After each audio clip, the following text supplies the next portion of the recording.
So you went to Girard. What year were you at Girard? 80 and 81, Because 79, 80, 81. Robert was there in '84 when I went. Yeah, he was a couple years So behind. yeah, All right, I think, Coach, I think we are now live. Let me make sure I'm recording. All right, everybody. I want to thank everybody for being here tonight. We are with Coach Mike Phares for our weekly conversations with Cougars. And Coach Phares, welcome to the show. I appreciate you making some time. It's been quite a while since we last chatted, but it's so good to see you tonight. I appreciate you letting me on. I'll be honest with you, I didn't know about this, and so it's been fun looking at some old shows and seeing the guys and what they're up to. And man, I had a lot of fun today doing that. Well, good. And I'm sure a bunch of the former players will pop in. But for those of you who weren't coached or taught by Coach Ferris, he's originally from Chipley, made high school, went his way to then Troy State, now Troy University. Did his student teaching in Dothan, then hooked on. Was your first full time job at Girard No, Middle School? no. Actually, it was at the boys' prison in Mariana. I couldn't find a PE job, and I didn't realize this, but if you're going to major in PE, you better have a plan B because it's usually the P jobs go to the head football, basketball, or baseball coaches. So you're not going to come out of the gate being a head coach probably. And so I was at the boys' prison in Mariana as an ISS teacher. So that was quite an experience. And I coached Yeah. JV basketball at Chipley High School, where I'd gone to high school. So And then you uh, made your way to Dothan. I know you did your student teaching and got that finished in about 82 and then started with Girard Middle in 84. yeah. So what happened was I went to Troy University in Mm-hmm. '79 from Chipola on a football scholarship to be a manager. I Mm-hmm. knew I was too small, playing. I needed a scholarship bad. But Dad's a pastor and four kids. I was the oldest, and so I wanted to, help him as much as I could and help. And so anyway, so I'd called Alabama Coach Goose Tree and begged him for 20 minutes, and he shared with me that it's 50 to 1.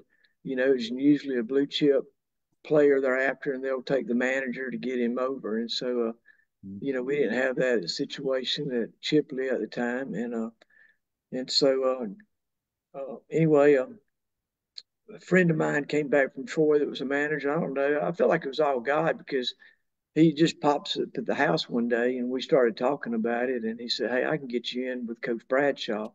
And so I went to visit Coach Bradshaw at Troy State and shared with him that I wanted to go into coaching. And I felt like it would be really valuable for me to experience for me to be a manager and be, learn as much as I can. And it was. I got to work under Robert Maddox, Jim Tompkins, Rick.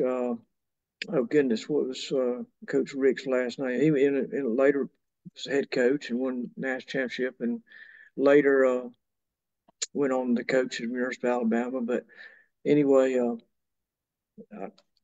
Vic King, I worked under different positions, and so I did that for 2 years. And then in '81, my senior year, fall of my senior year, Coach Tompkins said, "Hey, Goshen will give $1,000 to a senior that's willing to coach." And I said, "Man, yeah, I'm on," because that was a lot of money back then, and I would have done it for free, to be honest with you. And so I went to Goshen and coached football there. And then in '82, well, I was working out with Rusty Clark. Do you know him? He played on the '78 team, I believe, with Northview. And John Cook, he was from Dothan. Um, Gene Houston. He Mm-hmm. played defensive back, and so he was a walk on at Troy when I was there. So they were friends of mine, and so Rusty was working out, and we worked out together. And he kept talking about Harry Wayne Parrish. Man, he's the greatest coach, greatest influence in his life, And man, he just kept talking about, they won the state championship in '81, and he was talking about that. And so I was like, I want to go to learn under the best. And so I went to, I begged them to let me be student teacher at Northview, and that was what 60 miles from, and that was out of their radar area. Mm-hmm. And they were like, we don't allow that. And I just kept on and kept on, and finally, Miss Sorrell, the head girls basketball coach, she said, "I'm willing to drive to Dothan for you." And so that's how I went to Northview, and man, I was not let down. It was, to me, the best program in the state. They did physical education right. They didn't just throw the ball out like people do today. And man, it was incredible. All these coaches and their wives. There's like three women coaches and like four men, and Mm-hmm. everybody did it right. It was tough though. It was tough because like you take like Bubba Johnson. Uh, I love being around him. He was the most laid back person, and he was good for me. He knew everybody, you know. And I had to get a set of tires, and he said, Who'd you get those tires? Why don't you talk to me? You don't buy anything in Dothan until you talk to me." So I found out real quick he had all kinds of contacts. I'll never forget, we were sitting in there with Rick Cleveland, and I loved him too. And Mr. Moon walked by in a little hallway by the assistant coaches. Mm-hmm. And I said, "Hey, Coach Johnson, he's out there. He's headed towards your class out there playing softball right outside the door." I said, he said, "That's all right. He's just observing me." I said, "You're sitting in here and he's doing observation of your class." And he said, "Oh, he knows what to write down." So anyway, Yeah, uh, everybody knew and still knows Bubba. Coach Ferris, I gotta put the brakes on for just a minute because whoo, we got a bunch of Cougars in the house that want to say hello to you. In no particular order. Jason Barkley, Jason Mullins, Ross Morris, Robert Hudson, Donnie Grill, wow. Damon Glasgow, LeBrian Stewart, Kimberly Holt Leverett, and a few others who have already rolled through that I can't get to, but they all have some great comments for you. And afterward, you're going to have to get into the Facebook group and check it out because it's just I'd be reading comments all night. Wow, Robert Hudson. What was it, Robert? 1988. We're playing in Chipley, and they had the Gatorade Player of the Year, Mhm, uh, Amp Lee's stepbrother, Tony Davis, mhm. for Florida. And he went on to play for the Gators. He threw some dude off the balcony for messing with his girlfriend, so he got kicked off the team. But anyway, when he was playing for Chipley, man, he was dominant even as an eighth grader, and they were beating us by 20 with 6 minutes to go, and we had been rotating in and out the whole game, five guys, and so anyway, so the game is down to. We came back. We scored 34 points in 6 minutes. We'd only scored 33 in the first three quarters, Holy and cow. and so we set up a double pick where Mikey would get the ball and hit the layup to put us in overtime. We're losing by two with 4 seconds. Mhm. And anyway, we had Hudson come off his pick at the high post to shoot the three. Well, Mikey was covered, so he threw it, hit Hudson at the buzzer, and we won 67-66. Robert, Wow. Wow. What a that memory. was, I'll never forget that. The fact Wonderful that you memory. remember play by play what happened, that just speaks to the kind of coach that you were. And Robert confirms, he says, what a memory. Yeah. Coach, we got Josh Parrish is in the house. We got Stefan Davis.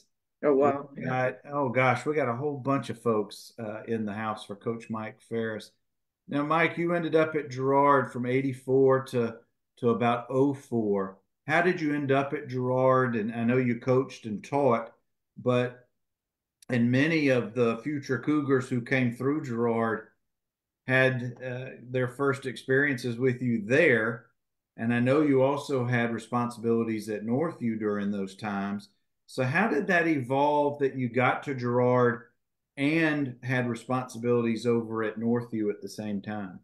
So in the coach that was at Goshen, Porterfield, when he left Goshen and went to Notasulga, it's outside of Auburn, and he told me, he said, I don't know where I'm gonna be next year, but I'm going somewhere, and wherever I go, I'm gonna try to get you.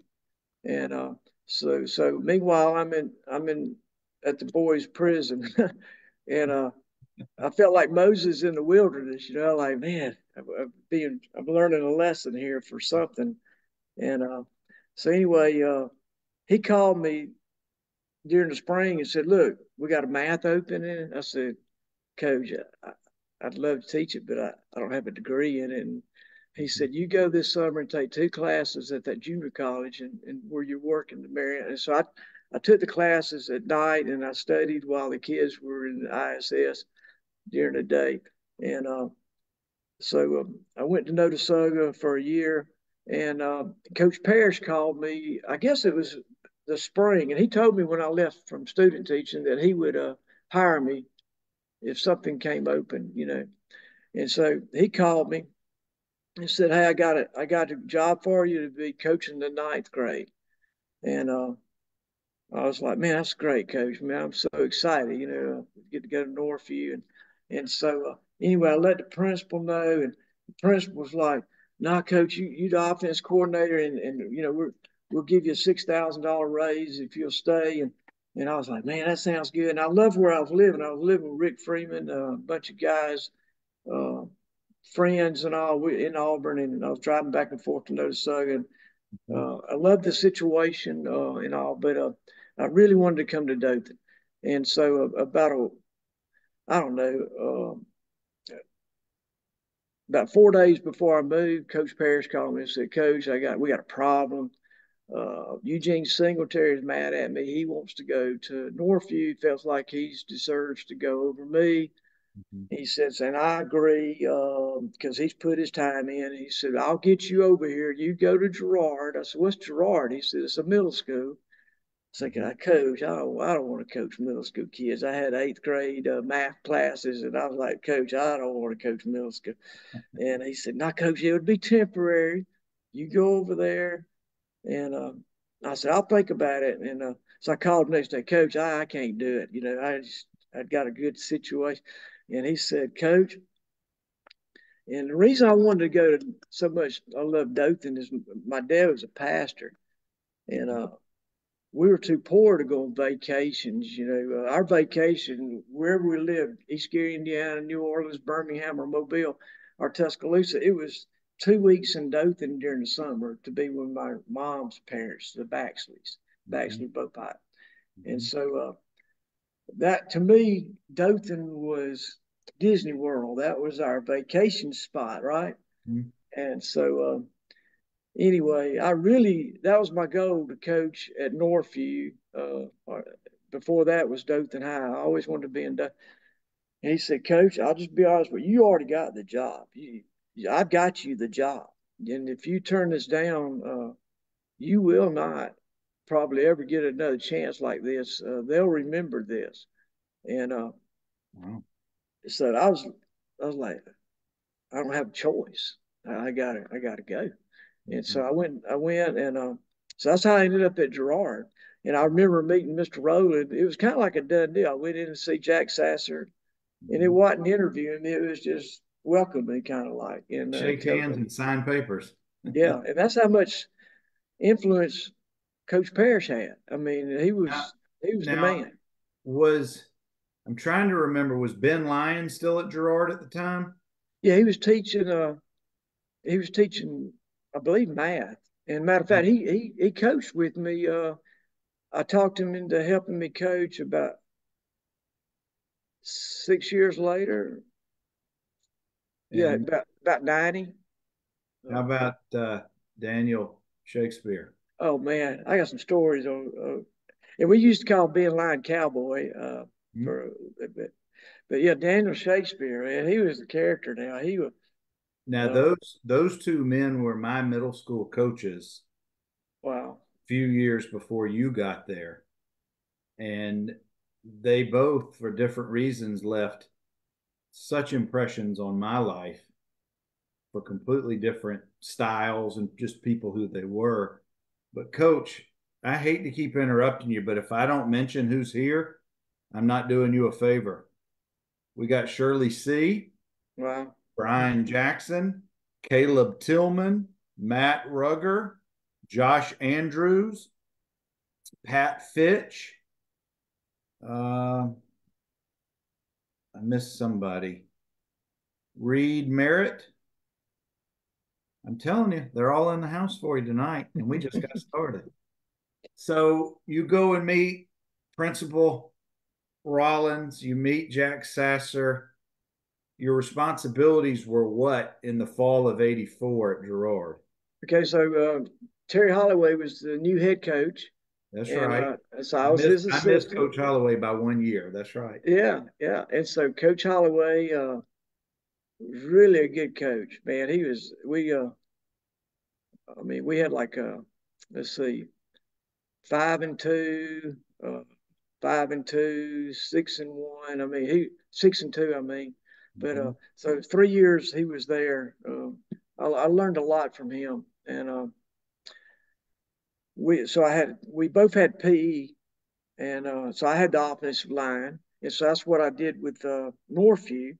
I helped with the offensive line, and Mhm. to be honest with you, I can't remember who the head offensive line coach was. It might have been Coach Phares because he worked a lot uh, with us. But that was we were on what's called a 10-month contract, and Mhm. a 10-month contract meant that we had to help in August, 2 days, and then 2 weeks before our season started, which school didn't start, I guess, to Labor Day. I can't remember, but Mhm. month of August was football, and and I loved being over there, part of Northview. So he made us feel like we were assistant coaches, and we were. So we had to help in August. I had to help the following year in the weight room at night. Or it might have been that might have been that year. Cassie Butler seemed like that he was going into his senior year when I had the weight room. Yeah, that was my senior year, fall of '85. Was he on our that year senior team, or was he the year Was he and before? Willie Banks were the two middle linebackers? So that was his junior year then. So I didn't help in the weight room until the following year, I guess. And Coach Parrish gave me a job at his trophy shop. He'd help me with finances. And but anyway, so we also were responsible for uh, Friday nights. We worked Friday nights. We got there right after school, and or we practiced on Fridays, and then we got there and sometimes met the team at the stadium, and he would send us scouting. Uh, so we had Friday night responsibilities, and he had to get together after the games with coaches and their wives, and so we were expected to do that. So we felt like we were part of it, and then spring training, we had to help with spring training, and I say had to. I enjoyed it, and so we did that. So So this is you're spending 10 months with your Girard contract and probably 3+ months helping out at Northview to supplement because it's the contract wasn't for 12 months. right, yeah, right. And So we got so that temporary gig over at Girard turned into 20 years. 20 years. They And forgot about me. They, and I'll be honest with you, I was always giving a hard time about the coach. When you gonna, and I did. I felt like I was Moses in the wilderness, for 40 years. It felt like because Coach Holloway left, and so it was right. just me. And when it was just me, so he went to Rehoboth, so it was just me, and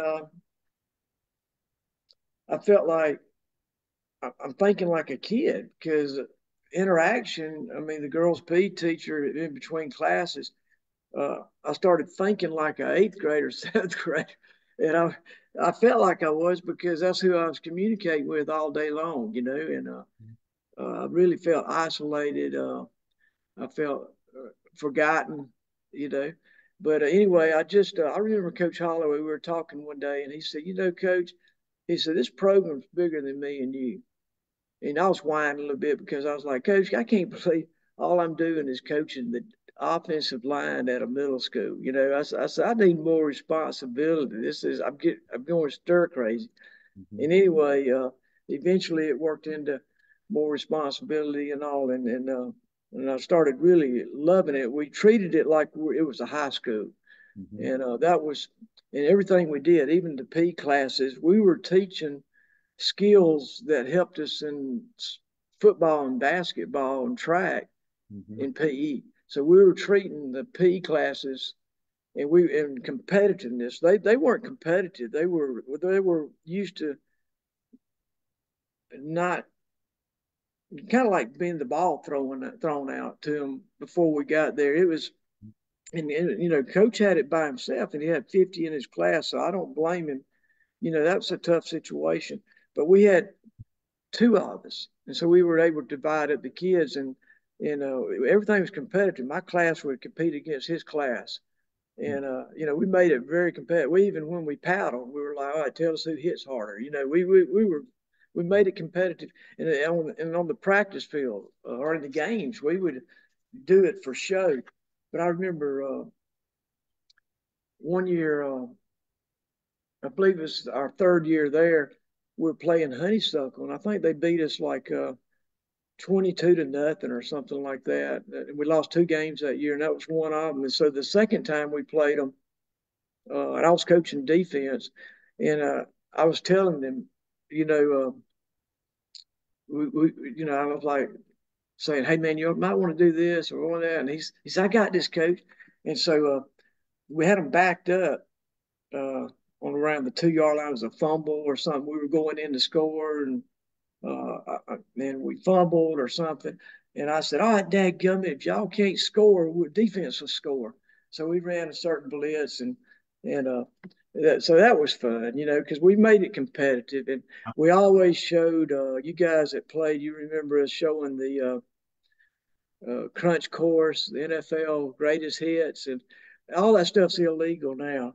Oh, But very much so. we were teaching that. We were like, you hit that guy to knock him out. Yeah. You we may lose the game, but we'll always the coach should always shake our hand and say that's the hardest hitting game team we played against, and we wanted that reputation, and I feel like a lot of times the coaches would tell us that after the game. They Uh, knew they had played a Girard team when that right. was over with. Coach, we got Jalen Fleming, Mark Saffold, Shane Cobb. I'm telling you, we got a whole bunch of folks have been rolling in.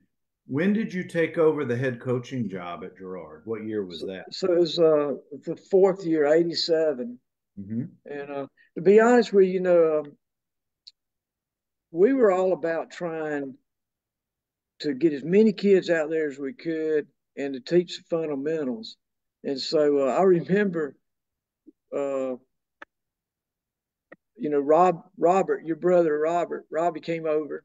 Mm-hmm. It might have been you the first day of practice when David was like a seventh grader. And I believe that's when it was, '87. No, that would be the next year. David was a sixth grader. And, Mm-hmm. but That's right. And so I think we went 4-4 that year. Our first game, we got clobbered by uh, D.A. Smith, 26-0. And I remember a parent yelling at me after the game about, he was upset because his son didn't get to play much Mm-hmm. and really played more than he should have. But because I always tried to put everybody in the game, but sometimes, and I'll tell that story in a little bit, but it didn't happen. And, you called out somebody and that happened to his brother in basketball, and I still see that face after that game, and he didn't get in, and I was like, all right, dadgummit, for now on everybody is going to get in the game. And so whoever my assistants were, we had a checklist. I Mm-hmm. said, I don't care, just make sure you don't do it in this situation, make sure it's close to the sideline where we can get him in a couple plays quick and get him out quick, and so we had a system where everybody got in the game. But that particular year, what I've learned my first year was you better coach on the fly. The fundamentals are important, but I'm spending all this time with linemen taking 6-inch steps, and taking the right angle. Man, you better be doing that in PE. You better be doing that in spring training. You better figure out how to win. Mhm. And so that's what we started doing. We changed. So, but then the next year we ended up going 4-4, and then the next year, I believe like 5-2, and came second in the city. And but after that D.A. Smith game, that I think that was the last game we lost to an out of city team up until 1998 or 97. We won all our, and it wasn't just us. It was Beverly winning out of city games. It was Honeysuckle. The toughest competition we had was in city. Mhm. And really, it was Carver and, man, we were 85% white. We were like HA of public school, or Mhm. north side of public school. Now would be north side. Uh, it was tough.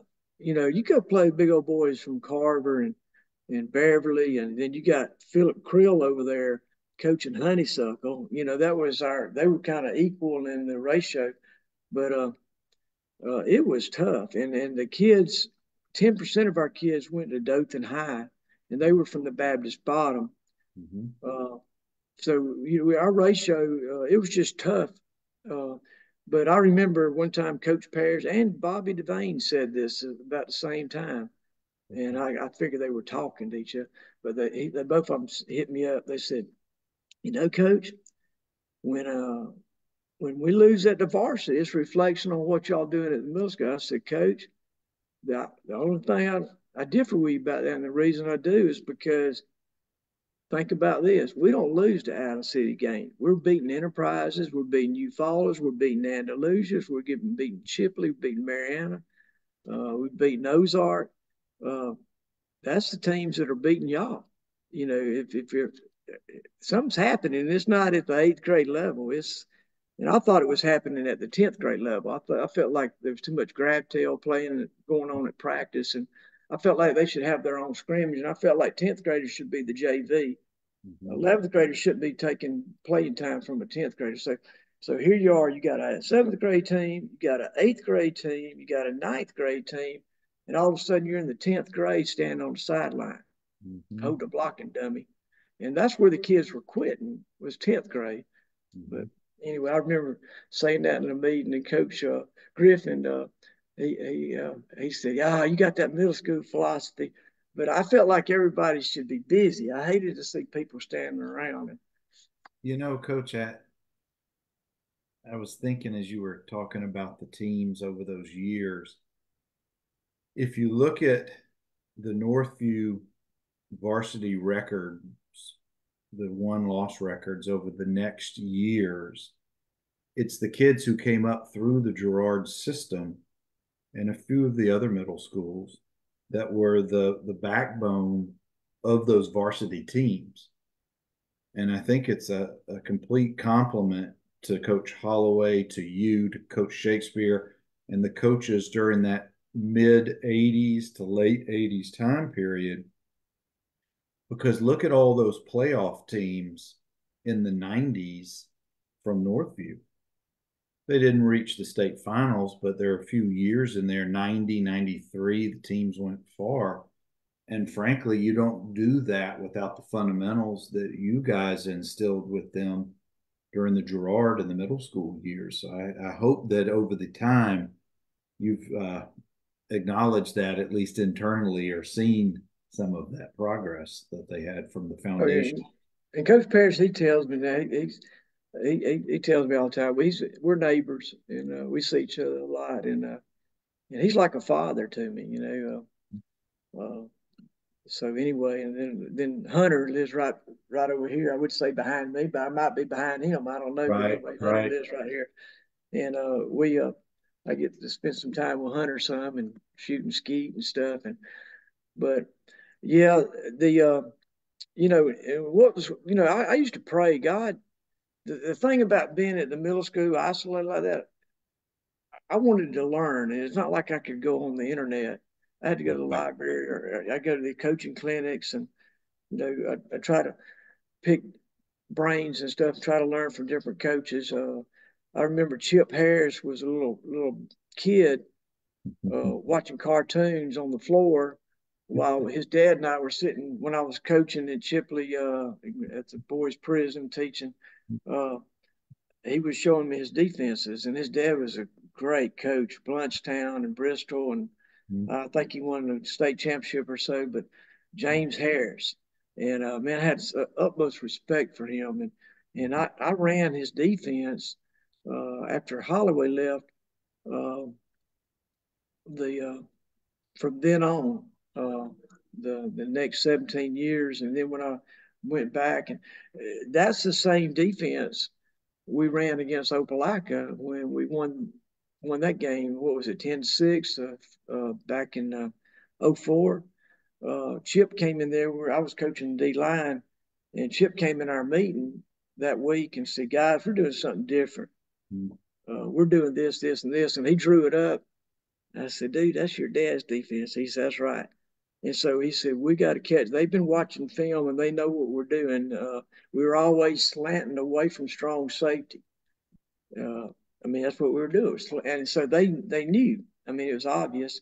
We never did put any wrinkles in. But anyway, so he put that in for that game, and it caught them off guard. And so we were able to hang in there close. But anyway, getting Drew Morgan was on the show a few weeks ago and talked extensively about that '04 Opelika game and how much it meant to the community, the schools, the players, and everybody else. He really did a beautiful job of describing how meaningful that game was to break the losing streak. man, Coach, I was on the sideline. So let me get it right. mhm, Press box, and then I went down to the sideline to enjoy y'all's '85 state championship win in Legion Field. mhm, That was incredible. That feeling, but when we won the '84 game against Opelika, that mhm. was double the excitement. I've never experienced anything like that after a win. I mean, wasn't school basically called off the next day, that Friday? Yeah, yeah, and yeah, I was teaching health, and it was we just this big party. I mean, it wasn't that. So I think it might have been on time to teach was that day, but they even so we drove up to the gym and lights were out. But back then I think Coach Fleming and them they left the gym open on purpose. You could go to Northview Gym and get in anytime you wanted to. And so we drove up, and there was this huge crowd outside the gym. No lights were on, and we walked through the crowd, and they're screaming and yelling. And we get in the lobby, it's packed. We get into the gym, it is packed. And I ran over there to turn the lights on because it's in the dark. And I Mhm, remember everybody's just dancing. There's no music. mhm. We're just all dancing, and what a feeling, to finally break that. And Yeah, during that's that year, we should have broke it two other times. mhm. Uh, Selma, we lost in overtime, but we shouldn't have lost in overtime. We ran a jet sweep in our end zone, backed up. You don't want to run lateral. And I was in the press box on the headset, and I said, "Coach, don't do it." Don't he called Jets? "Don't do it, Coach. Don't." And we got sacked, Mhm. and so we ended up going into overtime and losing by two. Uh, I'm trying to, yeah. And so then we also should have beat Smith Station, but that was home cooking. That was bad. That was bad. And we Yeah. even had Robert Maddox. He was a head coach at Auburn at the high school at the time, and he called. He said, "Y'all need to turn this into state. I'm watching this film," and he said, "You guys got ripped off," and it was bad. It was Mm. bad. Guys, I've got Coach Mike Phares with us this evening, of course. And Coach, we got some more folks who've rolled in and want to say hello to you. Telvin Freeman says hello. Kim Keel, Mary Van Landingham, my ninth grade homeroom teacher. We got Kevin Jackson in the house that says to tell you hello. Coach, I want to jump back to the Girard years, 84 to 04. And as an educator, as a coach, I know there's a lot of similarities in the classroom as there also is out on the football field. But what as a either take answer it either way or both, as a teacher, as a coach, what gave you the most, I guess, fulfillment dealing with middle school kids, either on the field or in the classroom? What was it about being a leader, molding those young minds and athletes that gave you the most joy, the most fulfillment in the job that you did during that time? And I don't know. I tried to do well in both areas, the classroom and uh, I tried to be excellent in both, not just be a coach that didn't teach Mm-hmm. or be a teacher that halfway coached. I really tried. What I loved about the middle school kids is their hunger to please, and they weren't into girls yet. They weren't into drinking. They weren't into making money, driving vehicles. They just wanted to play ball, and that's what I loved about phys ed. So Richard Shaughnessy. So I was at Casmeyer's gym when I lived in Auburn working out, and I was like, Shaughnessy, what are you doing? I thought you majored in teaching. He said, I did. I said, what do you make? And he told me. I said, Shaughnessy, you can make more money coaching than this. And so I remember we needed a coach, and I think it was so. Coach Phares and I talked about it. We got to get Shaughnessy. And I'm trying to remember when he came. 90, I Mm-hmm. believe. 90. Yeah, Richard was 2 years ahead of me at Northview. He was the class of '84, and I Okay. know he ended up at well. Now he's been at Troy for decades. Yeah. And Yeah. so Shaughnessy, so anyway, I was, so anyway, he came and taught history. Mm-hmm. And one day he told me, he said, Coach, he said, I got this student and his dad was one of the coaches at the high school. And he said, man, I just can't get him to act right. He said he just keeps messing my class. He said, I just can't do this anymore. I'm gonna have to be honest with you. I don't think I'm gonna be back. I said, no, man, you don't do that. I'll look here. You take my last period PE. I got a minor in history. I'm gonna go talk to Mr. Rowland, Mm-hmm. and I'm gonna take your last year history class. Well, Mm-hmm. I got in there after about 2 weeks. I realized I can't control it either because by then we couldn't paddle. Mm-hmm. If we could have paddled, I wouldn't have had an issue. Mm-hmm. But what I loved about I finished the year out for him. Then he left, go to Blakely, Coach Parrish anyway. But what I loved about PE is I had even without a paddle, you had control because those kids wanted to play ball, and so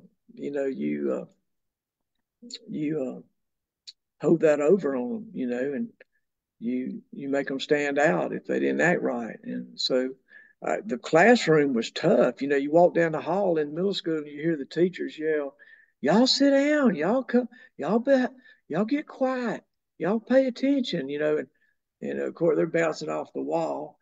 School's not made for boys; it's made for girls because boys want to learn hands-on, and that's what I love about coaching. And that's why I think coaches are good classroom teachers because we can break it down and we can try to keep their focus and learn hands-on. But they're not geared to be sitting in a learning position for 6 hours, and that's what they're expected to do. And but anyway, then when I got to Northview, you walk down the hall, y'all wake up. Yeah, yeah. And I was thinking, man, there's a lot of difference between the two, but uh, yeah, I just wanted to make a difference. I remember there was this friend that's we bought a house together in Tuscaloosa for the boys when they were going to Alabama, and he had a son, and I don't know. One night we're at this restaurant with our wives, and And I felt like he was trying to show me up or something. He said, he said, Mike, what do you make? What do you make a year teaching, coaching? What do you make? And and this guy makes like millions a month, you know. And I said a difference. I make a difference. Uh, so that's what I think. That's what I loved about coaching and teaching. You can make a difference if you really strive to. And I tried to do that every day. Well, I will tell you, if it's any indication to you how many folks have rolled through here already, you made more than a difference. Because I can't even keep up with how many have rolled through here, Coach. Just now, Jamie Holman, Bud Young, Matthew Humphrey, and 4 or 5 others that they've just kind of rolled through too quickly for me. You were at Girard until '04. Was it tough to ultimately leave Girard and head over to Northview as a full-time coach and educator? You know, I love Mr. Rowland. I want to say it's about Matthew Humphrey. So Matt, he had the girls basketball. He played for me, coached with me, then later became my boss as assistant principal there. But but Matt, he's like, all right, coach, these girls, I gotta have a break. You know, he said I need to coach for boys, and I had man, I had a team, man. I had Xavier Gibson coming back. You know, I mean, it was a team, and I said, you know what? And we had a great year that year when he was a seventh grader, wearing a size 14, about 6'8" in the seventh grade, 6'6" in the seventh grade, and he grew to be 7 foot or whatever. But I said, Matt, I tell you what, I'll take girls basketball, you know, and you take. And I remember we had a little Starling girl, and she could play. And I told the girls get the ball to her. And so I remember getting on the bus, and I was thinking, man, I really feel good about this. Like we got everything inbound plays, half, you know, a jump ball, break the press, 1-3-1 trap, 1-3-1 pack, man. I feel really good getting on. I'm sitting on the bus going through everything. I cover everything. It's our first game. I feel good. I remember this one girl got on the bus and she was one of the starters, and she said, "Coach Phares, I got a question." I said, "All right, go ahead." She said, "Am I on offense or defense?" I'm like, oh man, I mean, no wonder he wanted to quit. And I That's remember the girls' PE teacher at the time. She was like, I think it was the same situation, but I know that I had one girls' PE teacher. She would make them take turns getting the rebound. And I remember Shakespeare was talking about that. He said, "Man, we got to do something about this PE." And so we started letting the girl athletes play basketball when the boys were playing. You know, we put the girl basketball players in P with the boys when they were playing basketball and so forth. But uh, I love Mr. Rowland. I remember telling Mr. Rowland, as long as you're here, I'll be here, Mr. Rowland. He was a wonderful person. A lot of teachers didn't like him because they couldn't figure out how to work him. And what I figured out, and I went to him one time, I said, "Now these teachers are going to you first." And I said, "You got the reputation. Whoever hits you first about an issue, you're going to side with them. But I want you to know there's always two sides to every story, and I'm not going to come whine to you every time something happens with a teacher. And so I just want you to know." And another thing I figured out about him was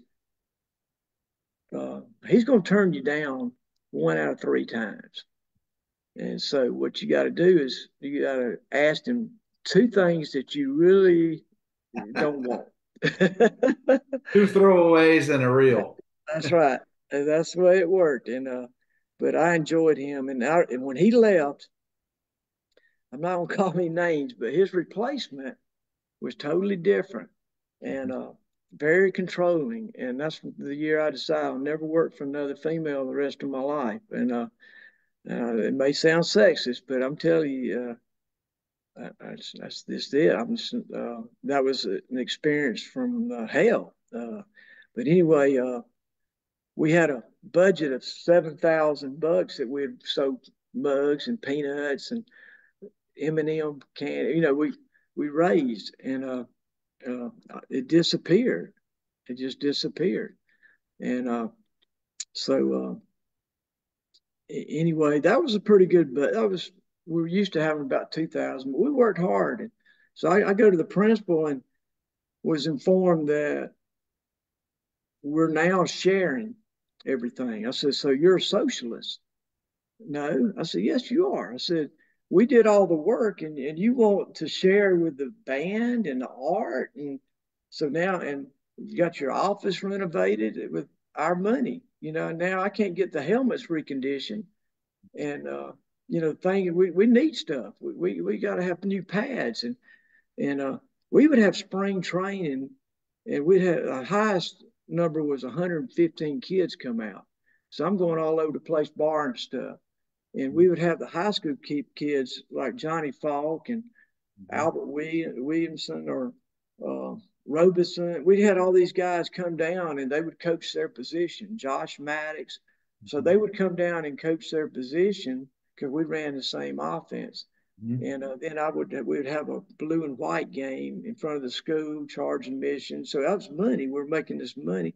We had concessions, and so anyway, I decided, and it got to where the discipline was not as strong, you know, and so I decided, you know what, I got to make a move, and so anyway, that's why I went to Northview, and I was told that if I interviewed for the job, I would get the job, and so I was like, I'm not ready for this, but I was told if you interview for the job and if you can bring in an offense coordinator, good offense coordinator, good defense coordinator, kids will work hard for you, and y'all can turn the program around. And so I interviewed, but it wasn't a good interview. I didn't get any sleep the night before, you know, that was the first job I'd ever interviewed for. I was always given a job. You know, I didn't have to interview. I was at Girard all those years, and so I blew it. And but the coach Harris, we had talked, and I said, Coach, I called him. I said, look, I'm gonna interview for this Northview job. If I get it, will you come as my offense coordinator? And like when he was at Wallace, he helped me coach in '92. Uh, and his dad told me, he said, hey, you need to go volunteer at Girard and learn what they're doing. He said, any teams that are that age group can sustain a drive 15 plays without a miscue or a penalty. You need to learn what they're doing. You need to go over there and get with Phares and see what they're doing. And so, anyway, Chip was a tremendous. I knew he was going to be a tremendous coach, and so anyway, he said, Coach, I'll be honest with you, I'm going for the same job, and he said, but I said, all right, if you get it, you hire me, and if I get it, I'll hire you. And he said, I'll hire you, coach, but I'm not going to be an assistant. He said, I want to be a head coach. So if I don't get it, I'm not, you know, I said, okay. So he got hired, and the first thing he sent claims is he called me, and I said, man, yeah, I'm ready to go. And so that's how I ended up. So I took Bubba Johnson's place in help, and I taught, I worked the D line, and I remember Mr. Snell said, Coach, what do you think about soccer? And all of a sudden, Chip was sitting there with me on the interview. What do you think about soccer? I said, I think it's a communist sport. And I said, I wish we didn't have it in America, you know. And he said, well, let's put it this way. If you get this job, will you coach the boys' soccer team? I said, yes, sir. So I ended up, we finished football on a Friday night, and on Monday we started soccer practice, our conditioning. And and then when soccer season was over, we made it the first round playoffs, got whipped by Auburn 7-0, and that's kind of like 50-0 in basketball or something. But we the following day or the next week we started spring football, so it was tough, man. And I went from enjoying weekends and getting home in a decent hour to be with my boys and wife. And it was, when I left to go there, I had one son that was 13, one was 11 and or 10, and one was one. And, I didn't see them between soccer and football. And you got Saturdays, Friday nights till 2 in the morning. Then you get up at 8:30 and you're there until about 1 on Saturdays, and Sundays from 2 to 7. And I was like, you know what, I had it made. You didn't realize how good you had it at Girard. I had it made. I had it made. And Yeah. so and then the following year, he said, you know what, we're playing teams like Phoenix City, and they have 12 coaching supplements, 12 guys on 10-month contracts. He said, we're going to divide up these 920s. That's what they call them then. Mhm. And he said, so you're going to keep the varsity supplement, but I'm going to take your 920. He told me and Jason Abercrombie and somebody else. And I said, no, man, I can't afford it. I said, right now I'm getting ready to buy vehicles, got to have kids going to college. I said, Coach, I can't even make it on this supplements that I'm making as a head soccer coach, and uh, I can't afford it. So after another year of coaching the football, I started a business, sell blinds, install blinds, shades, shutters, Mhm. and so I've been doing that for close to 18 years now. Wow. This June, and so that got the boys through college, and it was fun. I enjoy that. You and Coach, you were at Northview until 2014 2011. or So 2011. spring of 11. So, here I was doing what I fussed about. One of the things that hurt Northview was coaches decided to quit coaching and they had tenure. And so they were holding a position where you couldn't hire anybody. Mhm. And so the Bows, and I want don't let me forget, I want to talk about Coach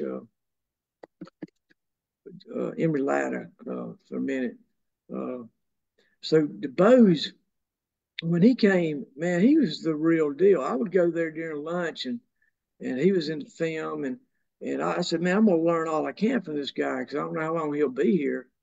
And so about once a week or so, I'd go and learn from him. And I'd go to the games. We weren't expected to help when Kennard came. That's another story. When Kennard came, Coach Allens and I went and said, okay, now we usually help you guys uh, two, 2 days in the summer and Friday night, spring. How do you want to use this? He said, guys, y'all just take care of y'all's program. We take care of ours. We said, yes. All right. So we jumped on that. Wow. And so then when, uh, anyway, so when Those.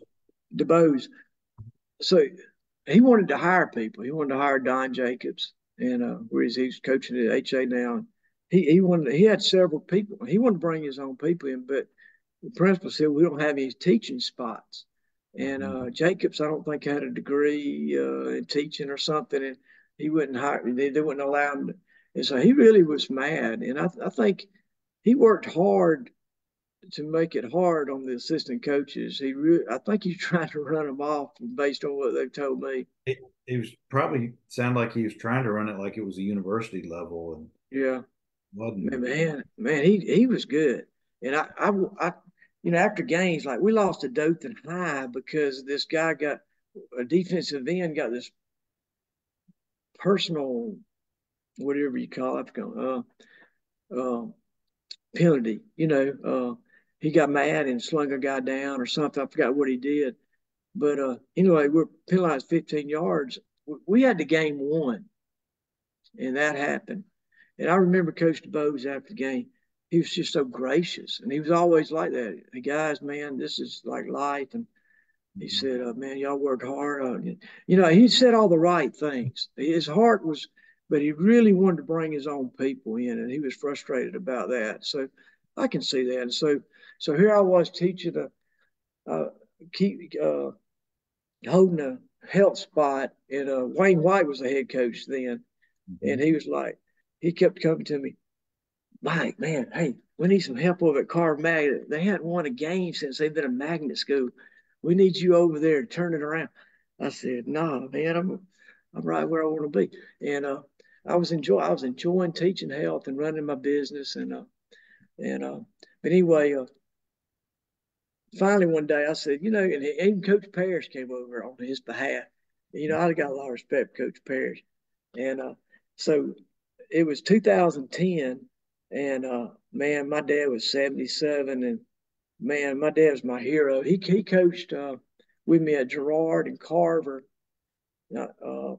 when they split, took sports away from Girard and put it at Carver when they combined the two schools because everybody's trying to dodge the uh, zoning.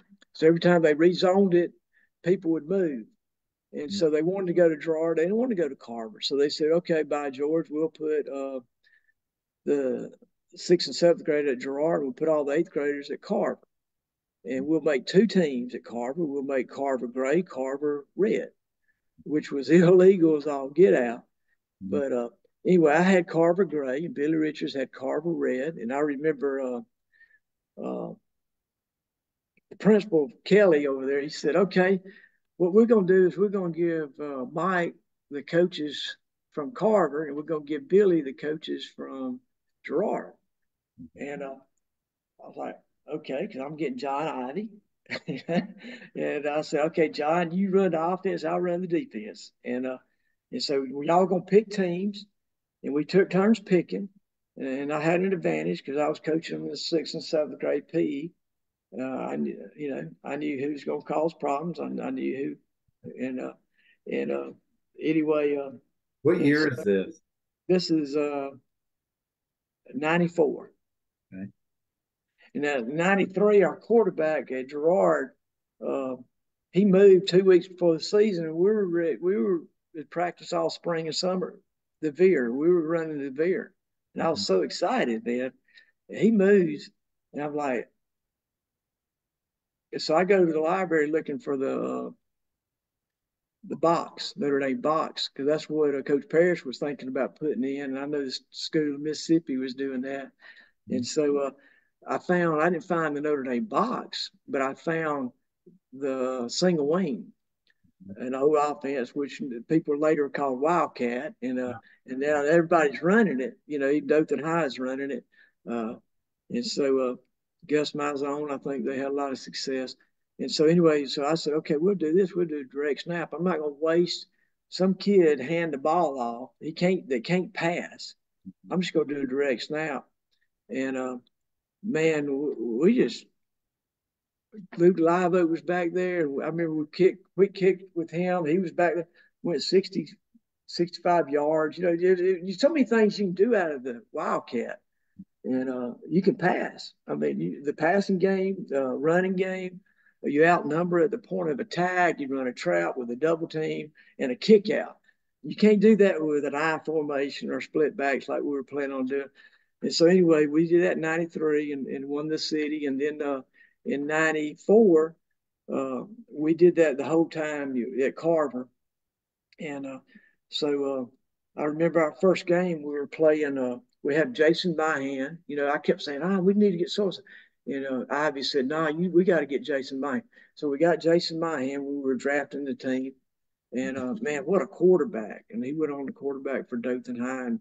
But anyway, our first game we were playing against Eastgate, and they had these huge guys, and they were like, I remember going to see Danny Whidden and 40 guys said, "Oh, the coach, let's make a deal." They had 67 players. We had about 30 or 25. I said, let's make a deal. Whoever wins, only two touchdowns. Win by two. He said, all right. So, you know, he was confident. I was scared. And I was like, man, we're fixing to get our eyes beat up. And we ended up scoring like 3 touchdowns in the first quarter. We ran that little wingback trap, I mean, it was, and Jamal Kane, I think it's crazy. Every time he touched the ball, he scored a touchdown. And so finally, I was going over to John Ivy. I said, Coach, just run fullback dive. I said, let's don't do anything. I said, we're running fullback dive, and he run a trap with it too, and we were scoring nothing. The coach, no more traps, just fullback dive. So he said, Coach, I can't stop it. I said, Coach, I'm just gonna punt the ball then. I said, put somebody that don't normally run the ball, And so that was uh that was 94. Then 95 went undefeated again. And then 96 we had Johnny Falk. And man, that's when it started getting bad. Uh, kids, the school spirit. And what made it so hard was I'm driving over there. I don't know who's going to be at school or not. I wasn't getting any help. The coach, they weren't telling me. I didn't know if the guys were going to sneak on the bus. I didn't have any control over it. So about 6 or 8 guys decided they just going to quit. So we're down to 17, but man, those 17 could play. And we didn't try to run anybody off or anything. And so Falk, man, he was a man. He was by far, I think, probably one of the best football players I coached at the middle school level. And so we were playing D.A. Smith, and they had 60 something players. Well, really, we were supposed to be playing fall, and Coach Richards came to me and said, Phares, y'all got a better team because we scrimmaged them, which was illegal. We had great practices. We scrimmaged. Y'all got a better team. Y'all take DA. They hadn't lost it in 2 years. They got this guy named Shipman. They got his offensive line that's over averaging about 230. They got a right tackle that's 285, a right guard that's 250, and they run this power eye, and we can't stop. He said, can y'all take them, or we'll take you follow game. And I said, all right. I wanted competition. I wanted a challenge, but I didn't know everybody was going to quit. That was at the beginning of the season. So we show up, and I think it was our last game. We had 3 players that missed practice.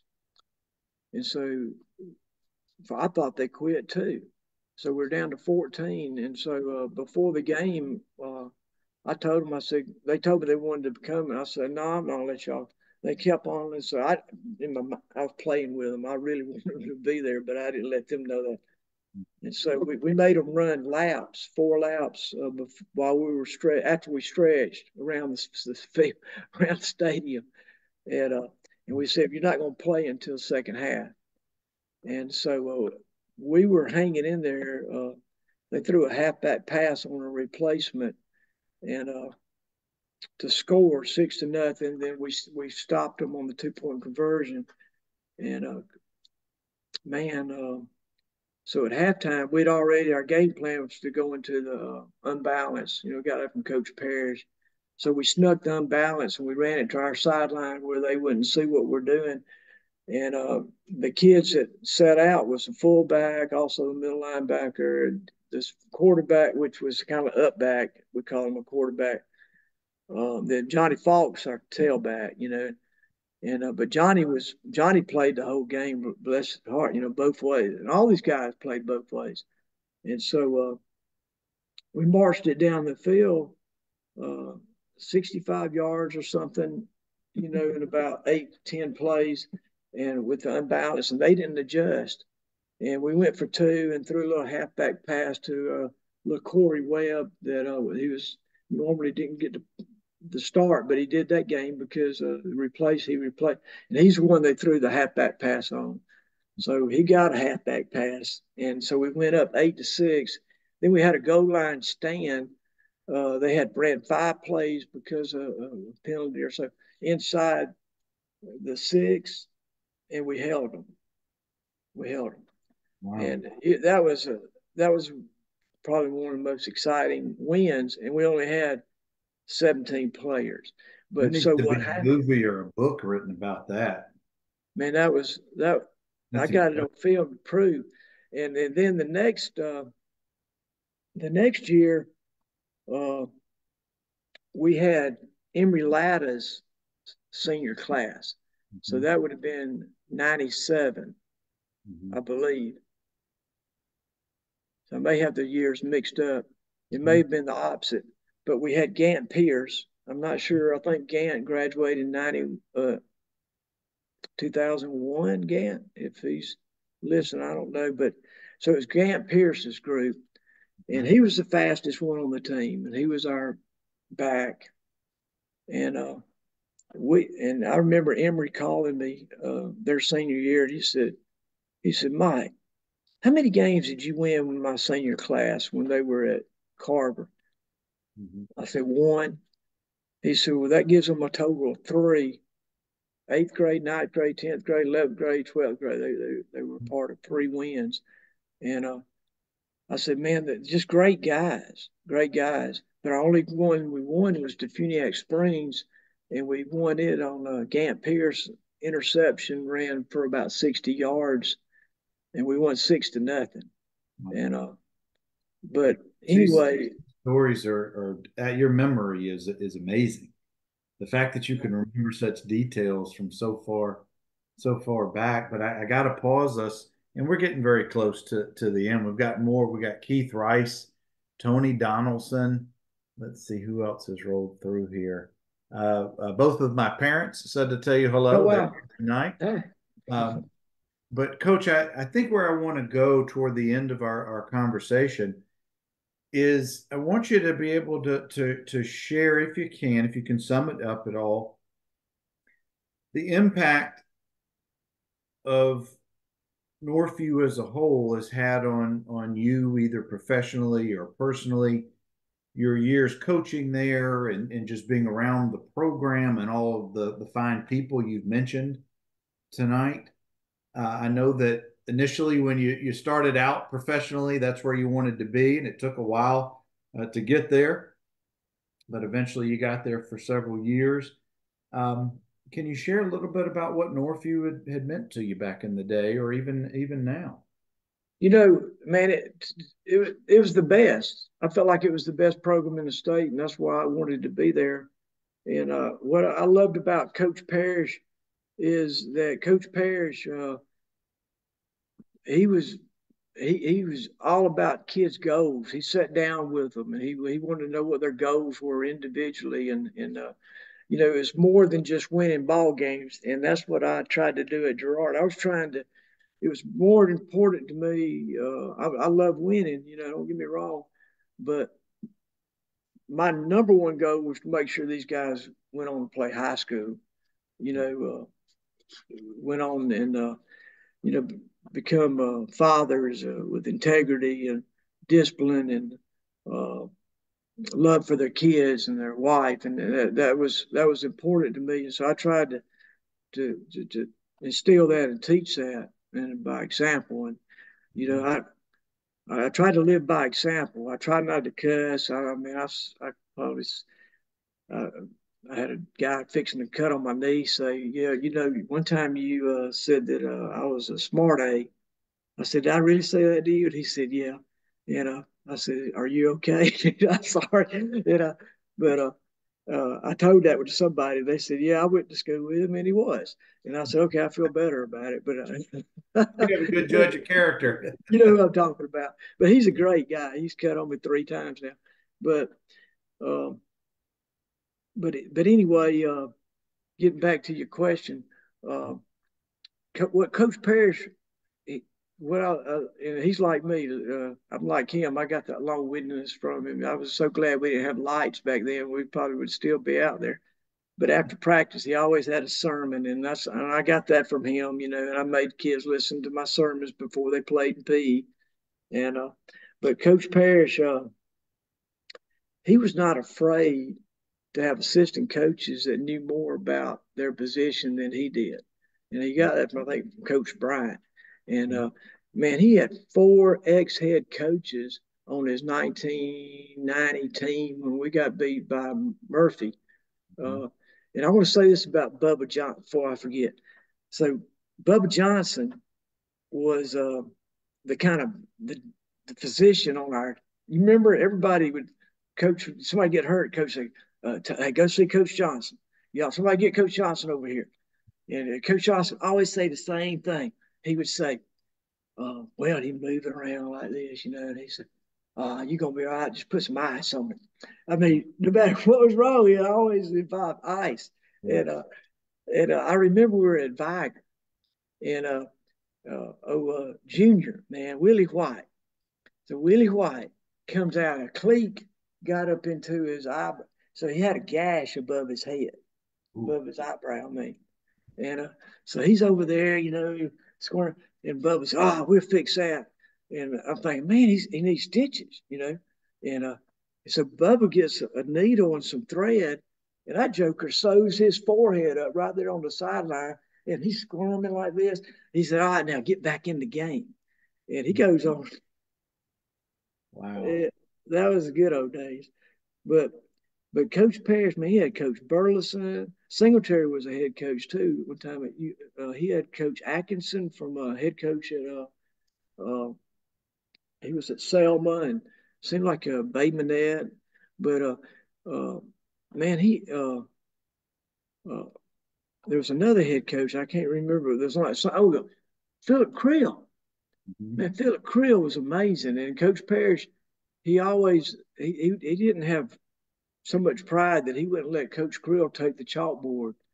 And Coach Creel was, man, he forgot more football than we probably knew combined. And but anyway, but Coach Parrish always had great coaches, and that's why he never pulled me up. He says he kept me down there because he liked the way I was doing it, but I didn't deserve to go up there.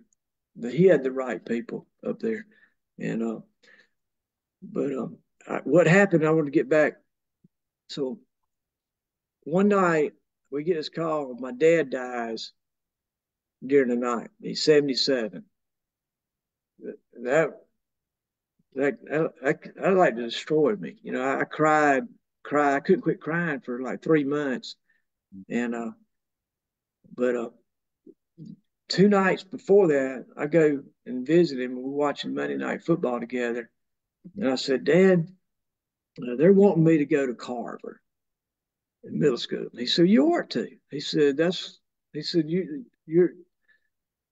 a better coach at the middle school than you are at the high school. He said, you enjoyed it more. He said, you ought to do it. And I said, I'll tell you what, I'll do it if you. And Chip told us that he could come and help at Northview when I got hired at Northview. But he said, no, I'm not going to go to high school. I like the middle school kids. So anyway, so Dad, like I said, he always just volunteered. He drive back and forth from Chipley where he was a pastor. But now he's living in Dothan. So that night we're talking, and he said, you ought to do it. And I said, I tell you what, Dad, I'll do it if you come and help me. And he said, nah, man, I'm too sick. I said, you think about it. I said, nah, Dad, you're going to pray about it. You're going to go help me, and we'll go back and we'll coach, and we'll turn that program around together. And he said, I'll pray about it, Mike, but I just don't feel good about it. Right. And so anyway, we hugged each other that night. And man, we so told each other we loved each other. And I remember, him standing up and I'm embracing him. And that was the last time I saw him. And but anyway, so a couple of weeks later, I was like, Wayne, uh, my dad wanted me to go. I said, I'll go.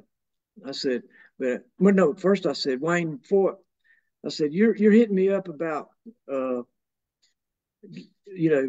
to help that program. I said, you got to be straight with me. Give me the real reason. If you're not gonna give me the real reason, I'm not. I'll be honest with you, I'm not going anywhere.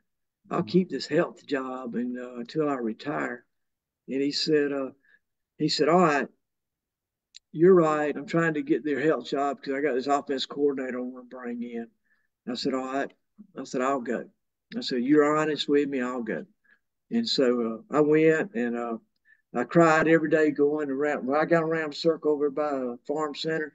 Another place I cried every day leaving the locker room going to the practice field that crossing that track.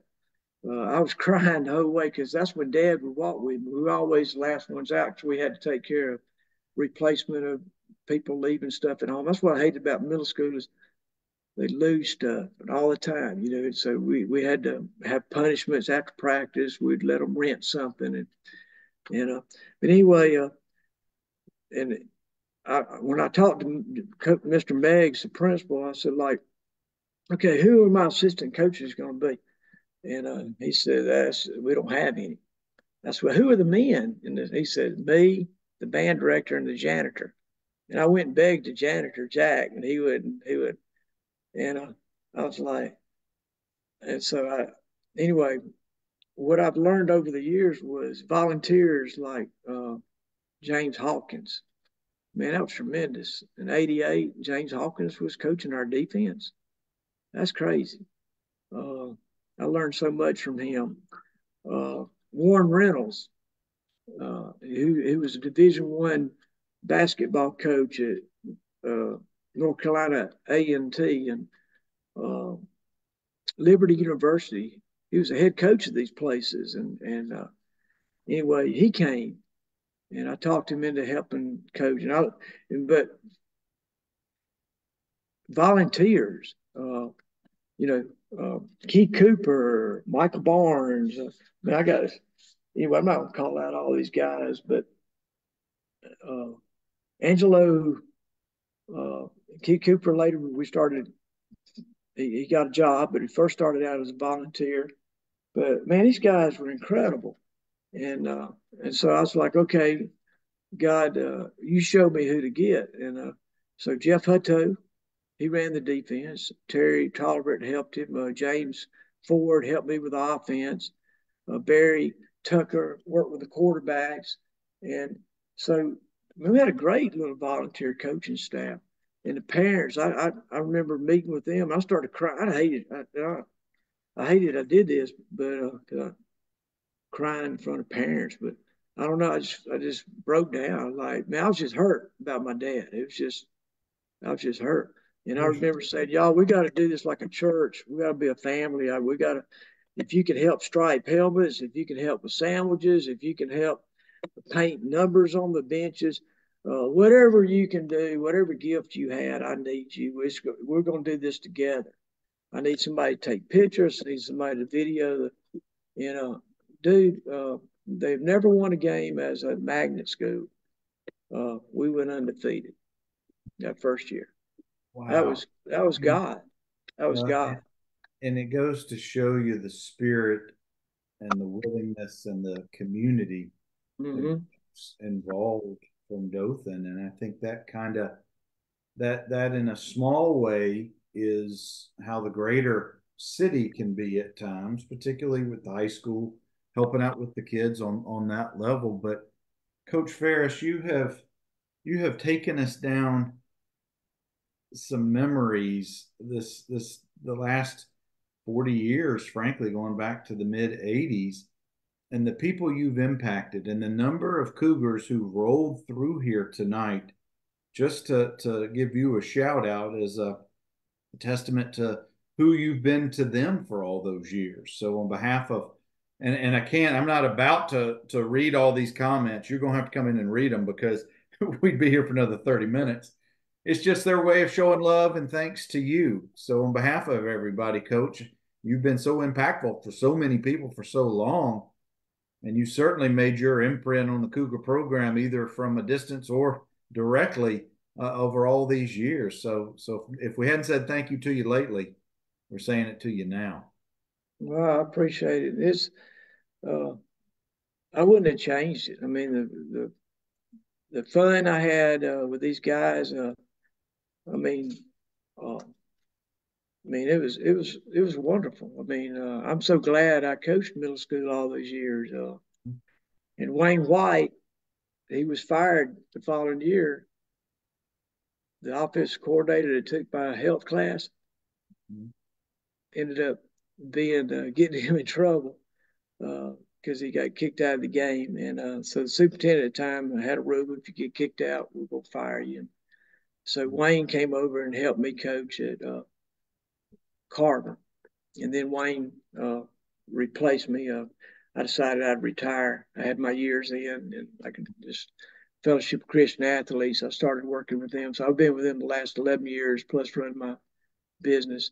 But I want to do something. I want to say something. I got a few more minutes. Mm-hmm. Yeah.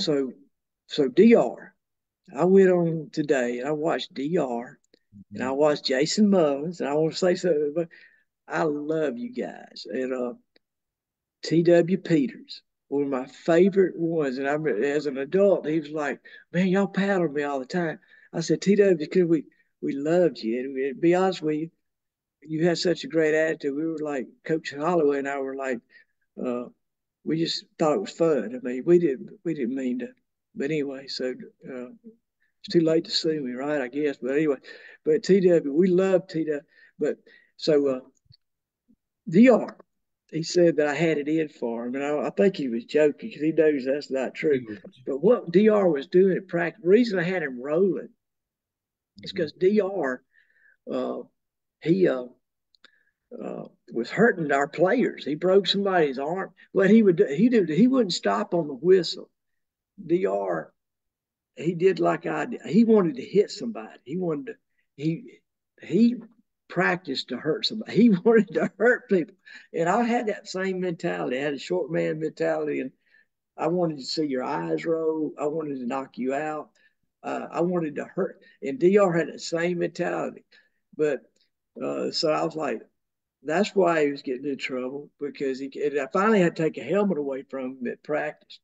And but anyway, Dr. You know I love. But Dr. was sitting in my health class in the 10th grade, and I was sitting behind him. They're watching this video, supposed to be taking notes, and so I'm sitting back there and probably figuring jobs, you know. And so Dr. is asleep, and so I take this what do you call that, waltz, rubber band and spit wad or whatever. And anyway, so I'm only about 5 yards from him, so I'm gonna hit him in the shoulder. I missed. I hit the girl in front of him. Uh-oh. She turned around and slapped the stew out of him. I just do like this, to watching the. What I do? Well, we have a confession tonight, Dr. Yeah, Dr.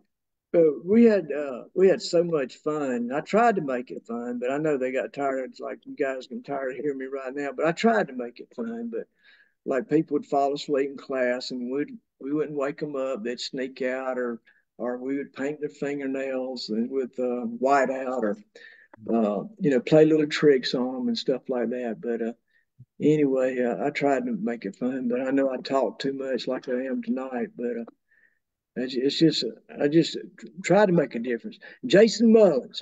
Okay, so wife told me a couple months ago that on Facebook, which I don't get on there about once a year, uh, they were talking about me when I was at Girard.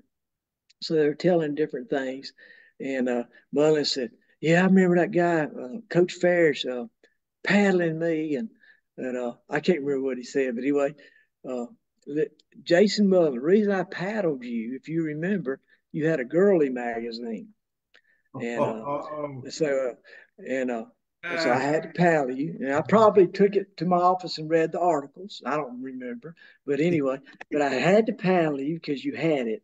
But anyway, The but truth comes out, Mullins. but he Truth was a comes favorite. out. He was a favorite. He was tough, and he did. He started on the 8th grade as a 7th grader. He was a man's man, Mullins. But every year when kids I call it grad. Wait a minute. Jason has spoken, Coach. He wants to set the record straight. He says it may or may not have been the Sports Illustrated swimsuit issue. Well, I say girly. I think it was Playboy. Okay. Yeah, I don't remember seeing any swimsuits, Jason. Coach, But I was being nice in case your parents were on here. Yeah, that's right. We got about one more minute, Coach, before we got to wrap up for the night. So I'm going to give you the last word before we get out of here. Is there anything else you wanted to share? Yeah. Hey, Richard Shaughnessy. I wanted to share about Michael. So Richard's like, "Hey, let's get Michael to help us." I said, "Man, yeah, I love Michael. We get Michael to help us." And he was tough. He broke the wedge and all that.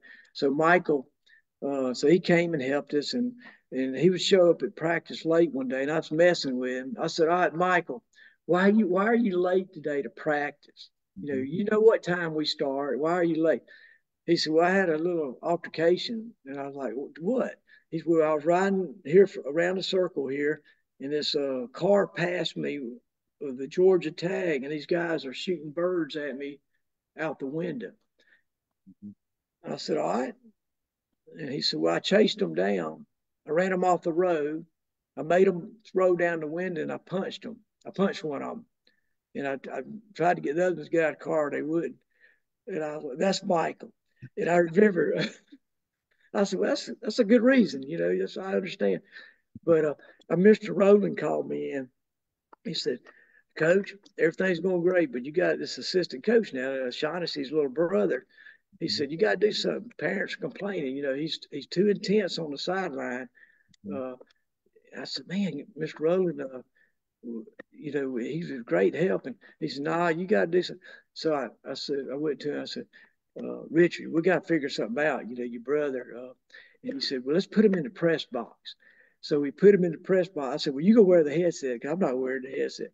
And so we put him up there, Northcutt Field. He's up there in the tower. And I said, Richard, why don't you tell Michael to quit yelling? He said, well, he's yelling because I turned the thing off. I said, everybody stayed can hear me. He's just yelling down. Oh, I love stories like that. Coach Phares, I could keep you here listening to you all night, but I want us to conclude for now, and maybe we'll come back another time. But it's stories like this, it's men like Coach Mike Phares that helped build our program and built the program and the molded so many student athletes over the years is what made life in Dothan so special, going to middle schools and through Northview. So, Coach, thank you again for spending some time with us tonight, but even more importantly, thank you for all that you did for all those years for so many students. We really, really appreciate it. Well, thank you. I appreciate it. Give me a chance to talk. Oh, this was fantastic. This was so good. But guys, keep coming back. I'm going to be scheduling more Cougars in the upcoming weeks on Wednesday nights. Just keep coming back to the Facebook group. You'll see who's on the schedule. And I hope you guys have a good rest of your week and you guys be well. Take care.